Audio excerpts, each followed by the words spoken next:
Uma boa noite, Deus abençoe a sua vida, a sua casa, a sua família. Nós vamos começar mais um momento com Deus, que as bênçãos do Senhor estejam sobre a tua vida. Queridos, Deus me deu um tema nessa noite, 5 lições que aprendemos com a chamada de Levi, o nosso Mateus. Vamos ler o capítulo 2, verso 14, mas eu vou usar do 13 ao 17, mas o 14, só para nós ganharmos tempo, diz assim o texto: E passando viu a Levi, filho de Alfeu, assentado na coletoria, e disse-lhe, segue-me. Ele, levantando-se, o seguiu. Vamos orar? Senhor Deus Todo-Poderoso, que seja o Senhor a falar no homem. Desde já nós declaramos a honra, a glória, o poder e o louvor somente a Ti, Jesus. Queridos, esse texto fala acerca da chamada desse discípulo que foi o escritor do livro de Mateus, uma bênção nas nossas vidas. Mas até então Jesus já tinha operado vários sinais, já tinha evangelizado multidões. A Bíblia diz, no capítulo 1 de Marcos, que Jesus ele tinha curado a sogra de Pedro, limpado um leproso, liberto vários endemoniados. No capítulo 2, a Bíblia diz que Jesus perdoou os pecados de um paralítico trazido por 4 homens e também o curou. E então, no verso 13, diz que Jesus ele tornou a sair para o mar e toda a multidão ia ter com ele e ele os ensinava. Então, a primeira lição que Deus colocou no meu coração: busque primeiramente a sabedoria do alto. A sabedoria, ela aprendida em colégios, em uma faculdade, ela é muito boa para as coisas terrenas, amados. Para um bom emprego, né, para uma boa educação. Mas muitas coisas você só vai entender a partir do momento que você busca sabedoria do alto, tá bom? Por quê, pastor? Porque eu vou citar um versículo para você entender aqui em suma o que significa sabedoria do alto.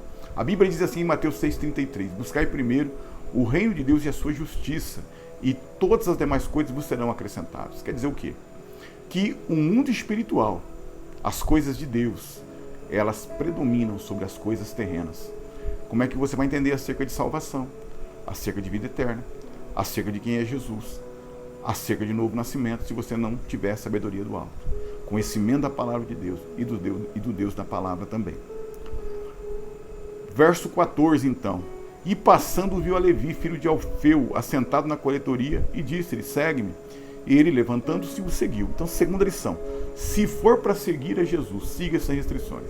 Aqui então, Levi, ele simplesmente deixou o que ele estava fazendo e seguiu a Jesus. E o que Levi nos ensina? Que eu e você temos que abandonar a família, empregos? Não. Colocar a vontade de Jesus em primeiro lugar na nossa vida. E como você vai entender isso? A partir do momento que você entrega a tua vida para Jesus, que você começa a ler a palavra de Deus, buscar conhecimento através da meditação, né? No momento que você estiver lendo a palavra de Deus, uma vida de oração, né? Se arrepender dos teus pecados, né? Um encontro verdadeiro com Jesus vai te dar todo esse entendimento. Mas se for para seguir a Jesus, siga sem restrições. Aquilo que Zaqueu ele fez. Jesus chamou ele: desce dessa árvore, porque hoje me convém eu pousar na tua casa. A Bíblia diz que Zaqueu desceu, obedeceu a chamada de Jesus, levou Jesus para dentro da casa dele, e Jesus salvou tanto a alma dele como também de toda a família. Verso 15 então: Enquanto Jesus estava jantando na casa de Levi, muitos cobradores de impostos e pecadores estavam assentados à mesa com Jesus e seus discípulos, pois eram muitos os que o tinham seguido. Então, preste atenção em algo tremendo aqui, amado. Aqui Levi, ele prepara um banquete, ele cede a casa dele, ele cede o testemunho, né, do encontro que ele teve com Jesus aos demais cobradores de impostos que trabalhavam com ele. Vários outros pecadores seguiram também a Jesus também.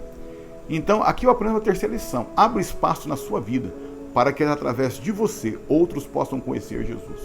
Quer dizer o que, pastor? Seja um instrumento de Deus. Seja um instrumento do Espírito Santo sobre essa terra. Seja um canal de bênção. Se tiver que testemunhar acerca daquilo que Jesus tem feito na tua vida, testemunhe. Um outro crente precisa de uma carona, de uma ajuda, aquilo que você puder fazer. Seja um instrumento de Deus. Seja um instrumento na mão do Espírito Santo sobre essa terra. Amém? Aí o verso 16: Quando os escribas, que eram fariseus, viram-no comer com os cobradores de impostos e pecadores, disseram para os seus discípulos: Por que come e bebe ele com os cobradores de impostos e pecadores? Isso aqui é os hipócritas, né? Que lá em Lucas 13:10 o próprio Jesus chamou, né, um dos fariseus, que era o principal da sinagoga, de hipócrita. Tá bom? Então aqui começou a acusação. Então aqui uma quarta lição, preste atenção. Quando cansarem de investir contra você, tentarão investir contra a tua nova visão de fé. E as duas principais investidas, primeiramente, tá? Vão falar que a religião te escraviza, enquanto que nós somos livres, e os escravizados, os escravos, são aqueles que não conhecem a Jesus. Por que eu digo isso? Porque quem não conhece Jesus, quem está preso ao erro, ao pecado, tá? Por mais que tenha um caráter polido, ela não consegue dizer não para o erro, para o pecado. Por mais que tenha um caráter polido, tá? A pessoa, ela já peca em não querer conhecer a Jesus, entregar a vida dela para Jesus, ela já está presa à cegueira espiritual. Tá bom? Enquanto que eu e você que fomos libertos de alguma área do pecado, uma vez liberto, uma vez, né, ter passado pelo novo nascimento, nós dizemos não com tranquilidade ao erro. Por quê? Porque nós amamos a Jesus, porque nós amamos a palavra de Deus, porque nós queremos morar com Jesus, queremos ser salvos. Uma outra investida, né? Talvez acerca de entregar o dízimo e a oferta na casa do Senhor, né? Sendo que a Bíblia diz lá em Lucas capítulo 8 que Jesus ele vivia, né? O ministério dele sobrevivia através de ofertas, principalmente de 3 mulheres. E lá em Hebreus capítulo 7, verso 8, diz que a partir do momento que nós entregamos o nosso dízimo na casa de Deus, nós estamos entregando para aquele de quem se testifica que vive. Quem é que se testifica que vive por toda a eternidade? O próprio Deus. Então faça aquilo que você tem que fazer, né? Obedeça a palavra de Deus, entregue a tua vida para Jesus, se arrependa dos teus pecados, nasça novamente, busque conhecimento no alto, tá bom? E não se preocupe com os acusadores. Inclusive até a palavra Satanás, o significado dela é acusador. Tá bom? Verso 17. Tendo Jesus ouvido isto, disse-lhes: os sãos não necessitam de médicos, mas sim os doentes. Eu não vim chamar os justos, mas sim os pecadores. Olha só que tremenda essa última lição. Jesus só veio para aqueles que sabem que precisam do Salvador. Salvação do que, pastor? Da ira de Deus contra o pecado. Então, a partir do momento que se você aceita Jesus como Senhor da tua vida, que você se arrepende, Senhor e Salvador, você se arrepende dos teus pecados, você sabe que você precisa de um Salvador. Amém? Então, Jesus só veio para nós, para aqueles que se acham perfeitos, santos, que acham que pelo fato de muitas vezes ajudar uma cesta básica, um remédio a alguém, vão entrar no reino de Deus. Não é isso que a palavra de Deus nos ensina. A Bíblia diz que a salvação ela é pela graça de Deus, favor imerecido.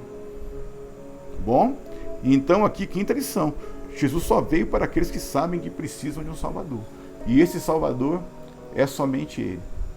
A palavra de Deus diz que só Ele é o caminho, só Ele é a verdade, só Ele é a vida. E ninguém vem ao Pai a não ser por Ele. Tem que passar por Jesus. Tá? E o nosso irmão Levi, ele entendeu tudo isso. Certamente Levi, ele tinha informações acerca de Jesus, ouvido falar acerca dos feitos de Jesus, conhecia também o caráter de Jesus como um homem de Deus, como alguém de palavra, como alguém realmente santo, um bom testemunho, que pregava a verdade, né, que estava junto com os pecadores ali, ensinando o evangelho, não participando das ações dos pecadores, mas pregando a palavra de Deus, ensinando a palavra de Deus. Jesus, ele curava enfermos, como cura nos dias de hoje através do Espírito Santo, né? Jesus, ele estava junto com aqueles que precisavam de um Senhor e também de um Salvador, um novo nascimento. Então essas foram as 5 lições. Coloca a mãozinha no teu coração, vamos orar. Senhor Deus, grava essas lições no nosso coração. Obrigado, Espírito Santo, nos ajuda a colocar em prática. Que seja uma noite, meu Pai, tranquila. Que seja, meu Pai, em nome de Jesus Cristo, uma noite em que nós venhamos, Senhor, meu Deus, a refletir sobre essas palavras, guardar no nosso coração e colocá-las em prática, para a honra e glória do teu santo e bendito nome, Jesus Cristo, e todos digam amém. Que Deus te abençoe, então. Eu me chamo Pastor Fábio Rogério Melo. Nós temos um canal no YouTube chamado Pastor Fábio Rogério Melo. Se você puder se inscrever, você vai estar abençoando a minha vida, me dando um presente, literalmente, tá bom? E se você gostou desse pequeno estudo, curte aí, que você vai estar me dando fôlego para continuar com a minha chamada, com o meu ministério. Deus te abençoe, em nome de Jesus.